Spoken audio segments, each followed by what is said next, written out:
वालेकुम सलाम व रहमतुल्लाहि व बरकातुहू।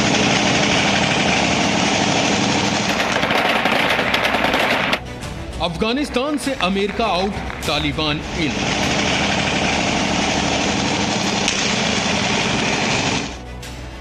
पूरे अफगानिस्तान पर अब तालिबान राज। तालिबानियों ने काबुल एयरपोर्ट पर मनाया जश्न। एयरपोर्ट के अंदर पहुंचकर की ताबड़तोड़ फायरिंग।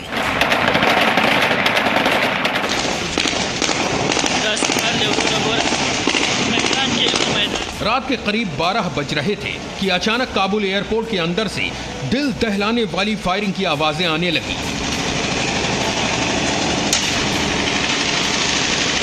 थोड़ी ही देर बाद फायरिंग के कई वीडियो भी सोशल मीडिया पर वायरल होने लगे। एक दो नहीं बल्कि कई तालिबानी आतंकी हाथों में आधुनिक हथियार लिए हुए आसमान में फायरिंग करते दिखे। तालिबानियों की तरफ से फायर किए गए रॉकेट काबुल के आसमान में ऐसे जाते दिखे मानो कोई युद्ध छिड़ गया हो। काबुल के स्थानीय लोग दहशत में आ गए। हर किसी को यही खौफ हुआ कि शायद काबुल एयरपोर्ट पर एक बार फिर से आतंकी हमला हो गया है। लेकिन थोड़ी ही देर बाद पिक्चर साफ होने लगी। तालिबान ने लोगों को समझाया कि यह फायरिंग उसकी तरफ से ही की जा रही है। अमेरिकी सैनिकों के निकल जाने का जश्न मनाया जा रहा है और किसी को डरने की जरूरत नहीं है।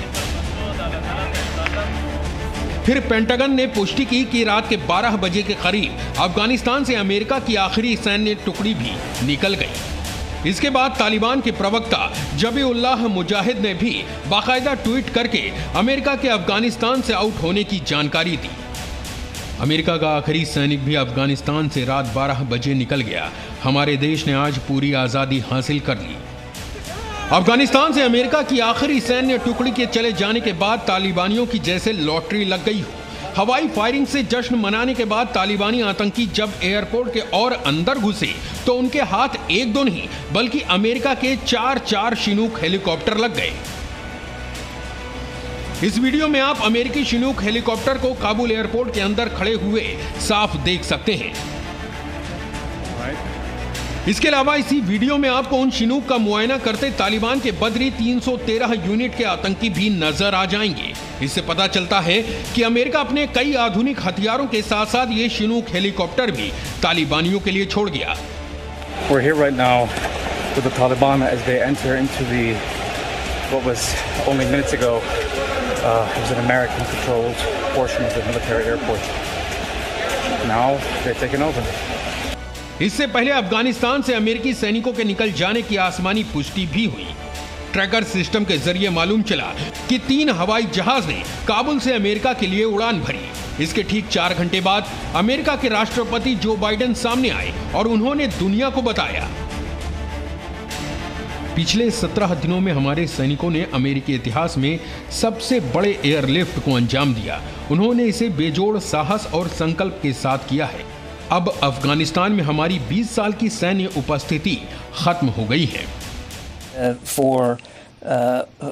For Americans and other individuals that want to be able to leave Afghanistan after our withdrawal is complete, that the State Department is going to continue to work across many different levers to facilitate that transportation.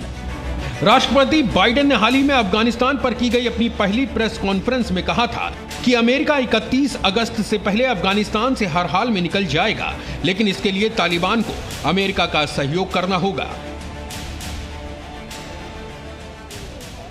We agreed that we will continue to our close cooperation to get people out as efficiently and safely as possible. We are currently on a pace to finish by August the 31st. The sooner we can finish, the better. Each day of operations brings added risk to our troops.